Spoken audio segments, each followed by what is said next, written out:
Welcome, everybody, to Zen Money Monday. I'm Liz Lajoie, the Zen Money CFO, and I'm super excited today because with us is my friend Sumi Krishnan, and she is going to talk with us about unleashing your entrepreneurial adventuresome self. I think that's probably a good way to intro it. Sumi has a really interesting background in that she has successfully built multi-million-dollar government contracting business. She has a lot of experience, but she's taking a new tack in her life. And I wanted her to come on and talk to us a little bit about what it means to be a creative entrepreneur and how we can really step into sort of new shoes as we get onto our path. Welcome. Thank you, Liz. It's a joy to be here. And I'm talking to you are in Nashville right now. Is that true? Mm-hmm. That is true. And leading up to this point in your life, you have gone through a lot of transition in the last few months. I was hoping you could share a little bit about what you were doing even 6 to 9 months ago and what you're doing now. Oh my gosh. The last year has been basically like one transition after the other. Like I was thinking about it the other day, and it's like, basically any transition you can think of, I think I've gone through this past year. Gone through, a relationship breakup, gone through moving apartments, gone through moving cities, changing careers, not once, not twice, but 3 times. And when I say career, it's sort of like this past year has been me experimenting with, what exactly it was that I wanted to do next after, stepping down from my government contracting company and getting a master's in public policy from the Kennedy School. And I had all of this energy and vision, and it was sort of like, okay, where does this all go? And so, yeah, changing careers, changing cities, changing friends, basically everything that you can think of. And now I'm based in Nashville and decided on really pursuing a path that is unconventional and very exciting for me, but also brings up a lot of nerves because it's totally new. And I'm basically entering a whole new arena, which is really exciting and a really fun challenge. And it comes with a lot of anxiety because it's the unknown, Which is so true for, I think, everybody who steps into business ownership, entrepreneurship. You kind of have to have a gene where you are okay getting nervous because that happens. And actually, I kind of wanted to wrap that back around. You told me once when we first met, you told me a story about how you first started your original business and how you were at an event out in California and you kind of were like, I don't know, I think I just have to go and talk to people, but I'm not really sure how to get into this whole game because your business was building, subcontracting out government resource type stuff, which is a very particular business type. And you kind of just went for it, right? Yeah. And, in that world, it's actually, I wouldn't even call it subcontracting. It's working directly for the government to implement their programs for the public. So yeah, I think, and that's why I've seen my career, has for the past 16, 17 years has been in so many different realms. And what I've noticed as sort of how they always say success leaves clues or a trail or whatever. And for me, what I've noticed is that really the only thing that's determined whether or not I was able to kind of quote unquote succeed, and by that I mean just achieve the goal I was trying to achieve, the only thing that's determined that is how much I actually believed in it and how much I actually wanted it. Literally, those are the 2 factors, because once you have that mindset, then you figure out how to make things work, even things that you have absolutely no experience in. So I'm a dreamer. I totally believe that it's all possible. And in my life so far, I've seen, starting from my father coming to this country from India with 1 suitcase and how he's built a life for himself bigger than, he ever could have dreamt of. And that how, I think I really assimilated a lot of that mindset and was able to then go and figure out my own life in the same way. So I don't know. I really think that's the only thing you need to actually make a success out of any goal. I love that because it really simplifies things. I think we as people who are doing tough things or trying new things on, it can get very scary. But the reality is it does just come down to how much can we just keep being committed to this vision for ourselves? Yeah. I mean, like exactly. When I was in, like you mentioned that first contract, when I had zero experience and I was in San Diego at this conference, this all older men in suits, and I was 21, I think, 21 years old. And I'm like in a room with, 50, 60, 70-year-olds in suits with a ton of experience in government contracting. And it's like, in that moment, I just decided, I was like, nope, I'm going to put myself in this game. And I'm going to go up and shake the hand of the person who said they're looking for the company with experience in Medicare. I didn't have the experience in Medicare. What the hell did I know? But I knew that I could find it, and then when you went, and, for me, like that story, I don't think we have time to get into it, but it's like when I knew that I could figure it out, then just so happened, I went back to DC, flew home, and then remembered that I had actually just met somebody the week before who was working for a Medicare consulting think tank. And Wow. So then I realized, oh, let me call him up. You know what I mean? And it's like you start to connect the dots. You start to figure out the path forward. And that's what I'm hoping I'll do in this new venture with artistry and musicianship and all of that. And also, activism and impact. I think that's great. And I mean, I think what's interesting, because it seems so obvious to you, but I'm not sure that it's obvious to everybody that, oh yeah, you go out and you tell people that you can do things and then you figure it out as you go along. Right. Not everybody is wired that way, but obviously you are. And many people that we know are, and it's a very interesting sort of mental space to be in, because we also feel a lot of fear around that, I think. And we can either let it hold us back, or we can just say, you know what, I will figure it out. So I really love that analogy, because you did just figure it out and created a very successful business out of it. As far as the breadcrumbs go, do you find, as you look at how things have progressed over the years and this new transition that you're doing, that following the breadcrumbs and sort of seeing those patterns emerge is easier, becomes more clear for you? I think more than anything, what I've realized is, because I do sort of have this mentality now, I don't know when exactly it came to me, but I definitely do have it now, where I do believe that anything is possible, right? And so because I have that, the thing for me to have figured out now is, though, what exactly is it that you want to try to achieve, right? Because so many of us just kind of go down paths that we think, are smart, or we think that we're going to get some recognition, or we're going to look good, or, so-and-so said this is a good idea. So, you get convinced by society, by our families, by what we think is going to give us some sort of recognition or love. And to me, I think my biggest path has been figuring out what's really in alignment with me. What is it that I actually would like to accomplish, so that after I do, it's like you feel a certain sense of fulfillment, and that I want to do it in the right way.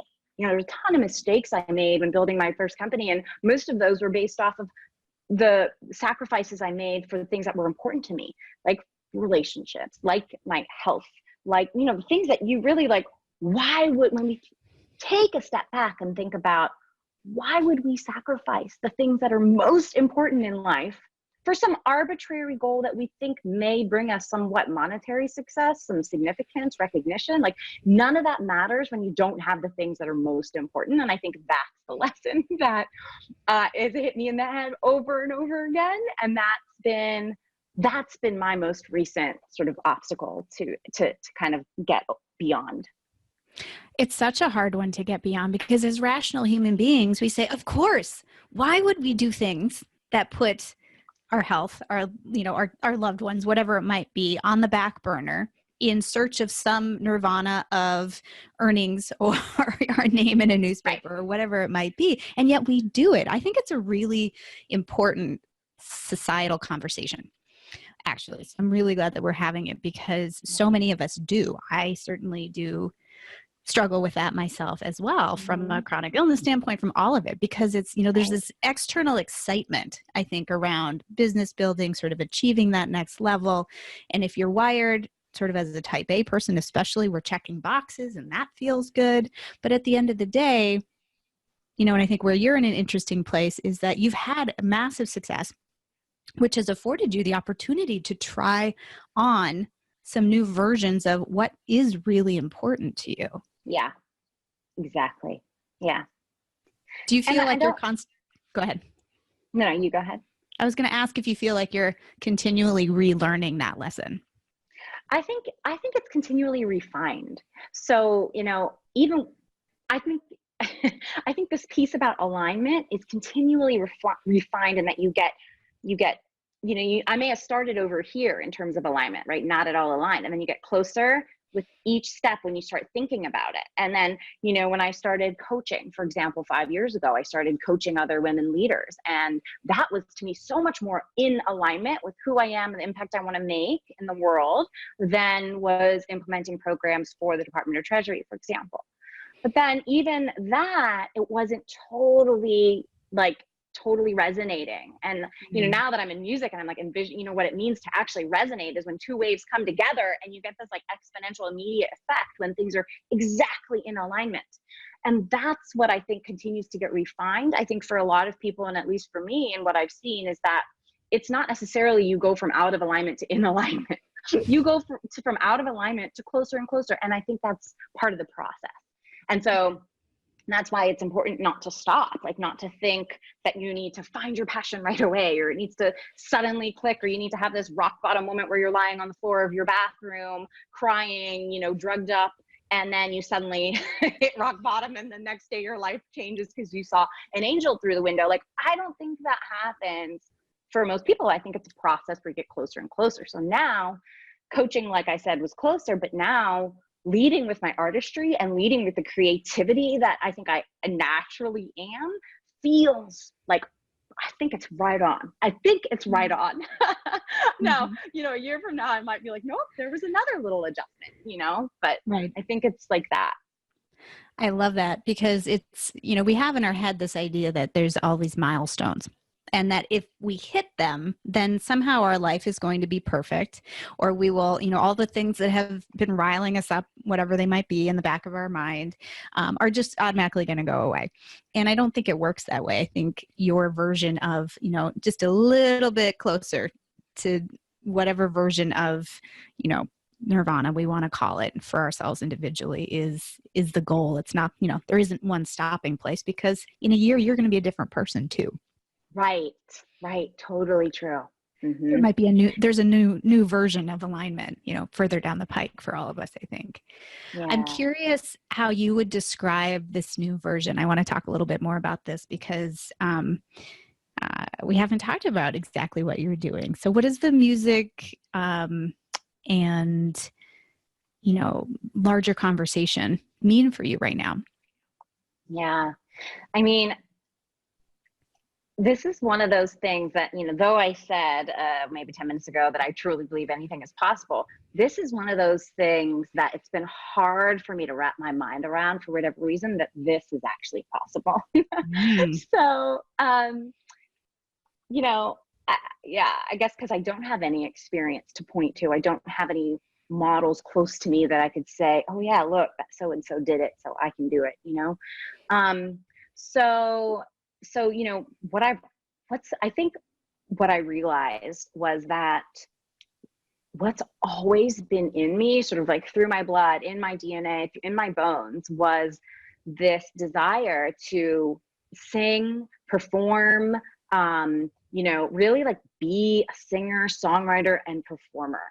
And all of those things, I have memories from being, as young as like 3 or 4 and wanting those things. And then life happened and those desires were shot down by myself or by my, people that I look up to or whoever, that I thought, well, it's not possible. It's not for me. And the thing that was interesting is when I was doing a ton of self-reflection over the past year in terms of what do I really want to do next? The thing that was interesting was that nudging, like that whisper, never went away. No matter how many times I tried to say like, okay, no, let's do this. No, let's do that. That whisper of, no, it's music, it's being a singer, songwriter, performer, actually never went away. And so then I was like, well, what am I doing continually, like squishing that down? What would happen? So now I'm just in this inquiry, which is, what would happen if I put that first? And all of the other things I want to do come, but I put that singer, songwriter, performer first.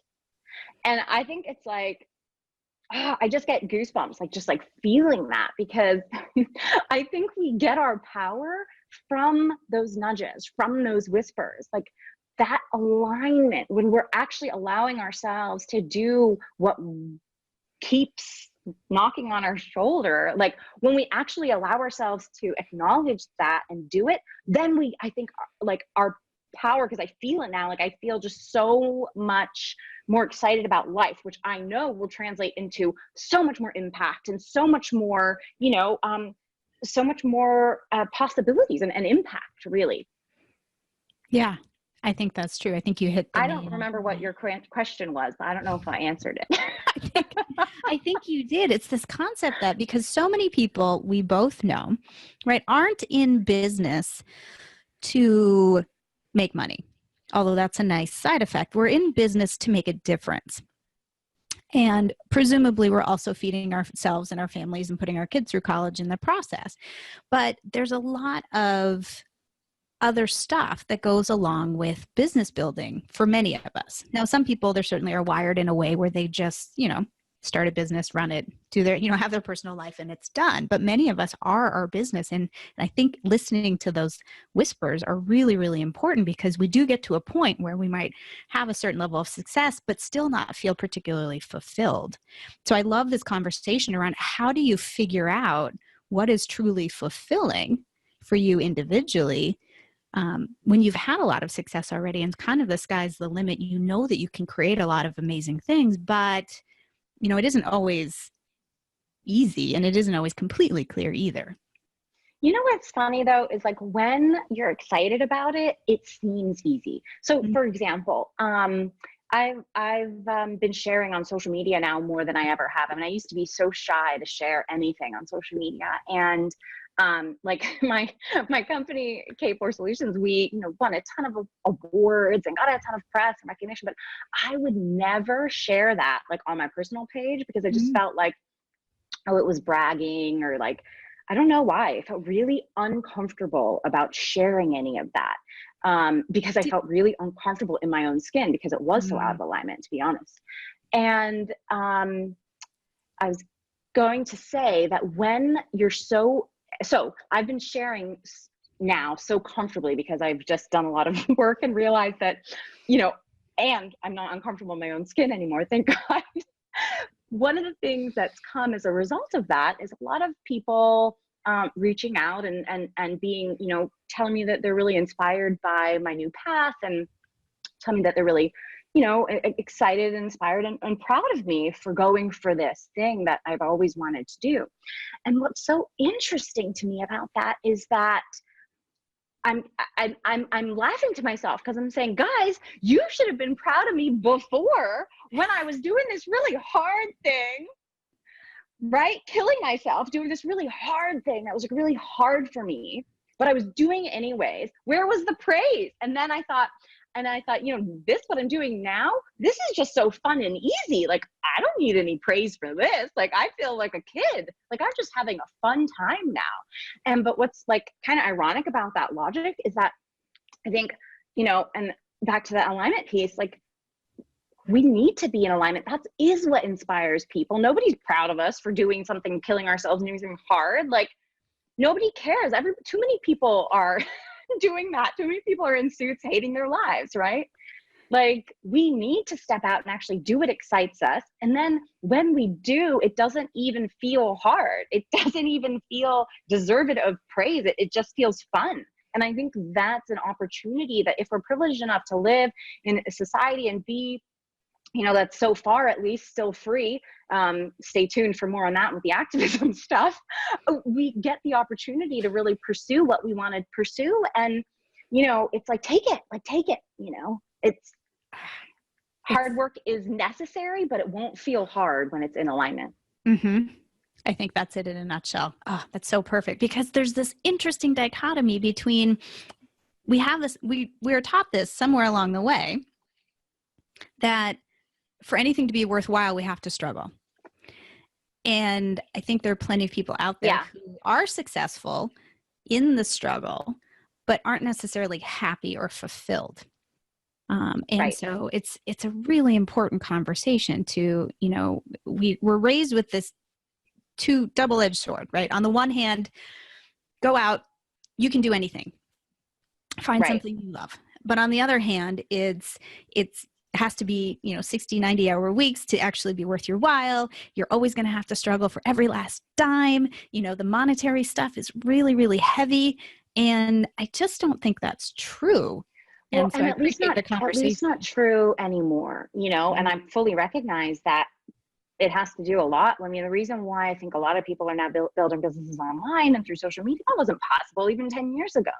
So True. I think that there's a lot to be grateful for, and being able to take advantage of this moment in time, I think is if you're not doing it, you're missing out. You got to take advantage of the time period you live in. True. That's a really great way of framing and it. Also, and I think, take advantage of it and then give back to it, give forward to it, actually. Don't take advantage of it and then not contribute to society. Not say hey, what do we need to do to make sure that, our country isn't run by corporations in 5 years? What do we actually, it already is, but to get it back to some sense of normalcy. And, don't use it and then think well, I don't want to pay any taxes. Happily pay taxes. This is acknowledge how you're able to build your business. I think that's so important and something that's not being talked about. I love that you brought that up. And you and I have talked about this offline as well. This concept of, I say this too, I am so excited if I have to pay taxes, because it means my business is doing well. And it means, more importantly, if my business is doing well, it means that I'm having a greater impact and I'm helping people. And that's important to me. And I think you feel the same way, and many people do. So understanding not only sort of the bigger picture, what can we do in the world, but the hows and the whys and the, if we're here as upstanding members of a community, whether that's an online community or not, then there's some pieces of the puzzle that we need to do to be able to kind of make the greater good happen as well. Absolutely. Mm-hmm. Yeah. Let's talk a little bit about the activism and your big vision and mission as it stands right now. As we said, it might be different next year, but where are we at right now? Right. So I have started building something that we're calling the Love Revolution. And because in all my work with government, I spent 15 years implementing government programs and working with people all across the country, hundreds and thousands of people. And so I know a lot of us are sort of, I think we fall in multiple camps in terms of how much of a difference in the political system we feel like we can make. But I'm in the camp that says, you know what, now's our time to stand up, speak out, make your voice heard, acknowledge the atrocities that are going on around you and decide to do something about it. So I think for me, the Love Revolution is saying we are going to stand up and make a difference on all of the most important issues of our time. Guys, we have 12 years before our world is no longer safely inhabitable because of climate change. I don't know if everybody knows, 12 years. So that is not a lot of time. And what are we doing to act? But there are things we can actively start doing now to make sure that we stop polluting, that we, do the things that people are talking about in various policy suggestions to at least quell the effects. And we can't ignore it. I think sometimes it's we're so in our heads about how are we going to personally be successful that we forget we might not even have clean air to breathe or clean water to drink if we don't get out of our little heads up our asses. Seriously, guys, this is the time. And so I am so all for people finding their alignment, like we just talked about, and doing what, every person has the opportunity to do in life, pursue that, and get your head out of your ass and take a look around and ask yourself, what can I do to actually make my voice heard so that these solutions are implemented. And that's what the love revolution is about. It's about, because it's too hard to do it ourselves, right? So it's about coming together as the entrepreneurial and whatever community and saying, we're going to speak out, our voices are going to be heard on these various issues. And I'm so passionate about the difference that we're going to make together. I love it. I think it ties so beautifully into, people are having this conversation in different ways, right? And if we want to bring it down to a monetary standpoint, just for a second, right? This isn't why we make money for this conversation right here to be able, because it's not just about making sure that we can heat our houses. It's about what we can do above and beyond that. And there are so many pieces to our very complex global problems that. And I totally agree with you, Liz. Focus. Yeah. And it's like the hierarchy of needs. So like, it's like, yeah, you got to have your own personal situation taken care of first. So I think do that, like get it done, make the money, and then it's like, but don't wait to take your head out of your right. It's like we do can that actually, while you're looking around. Well, my whole point was, it's really hard. Entrepreneurship is tough. It's not that it is right. easy necessarily to go to a 9 to 5 where somebody just tells you what to do and you can kind of just check out and have that be your life. But entrepreneurship takes a lot of dedication. So why are we doing it? Most of us are doing it because we care. So if we care, let's make sure that we have a bigger plan for all of this hard work that we're doing and all the resources that we're starting to bring together collectively. Because as you say, if we're not doing it now, when? Yeah.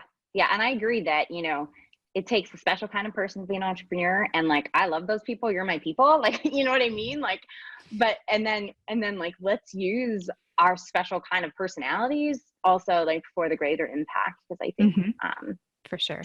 I agree with you. None of us, I don't think any of your audience are the type of business people who just, want to maximize profits and don't care about anything else. So the love revolution is my way of saying, let's band together and let's care. So I'm just starting to build that, but I'm really excited for the impact that's going to make. I love that so much. Well, Sumi, thank you so much for joining in the Zen Money conversation. How can people get a hold of you? Perfect. So I'm actually on Instagram at sumi.music, sumi.music. So you can follow me there and send me a DM if you had any thoughts or questions or want to be part of the love revolution. Send me a DM there, or you can email me at sumi@sumikrishnan.com, sumi@sumikrishnan.com. Awesome. We will post those in the notes as well for anyone who wants to connect with Sumi. She's really doing amazing work, and I just think that your story is so interesting because you have taken on so many different facets of what I think people from the outside would say, wait, you've done what in the last 15 years? You've done there's so many layers to what you've experienced and explored, and you're coming to this new version of yourself with so much interesting, varied experience. I can't wait to see where you go next. Thank you, Liz. Thanks for joining us today, and we will talk to you guys soon.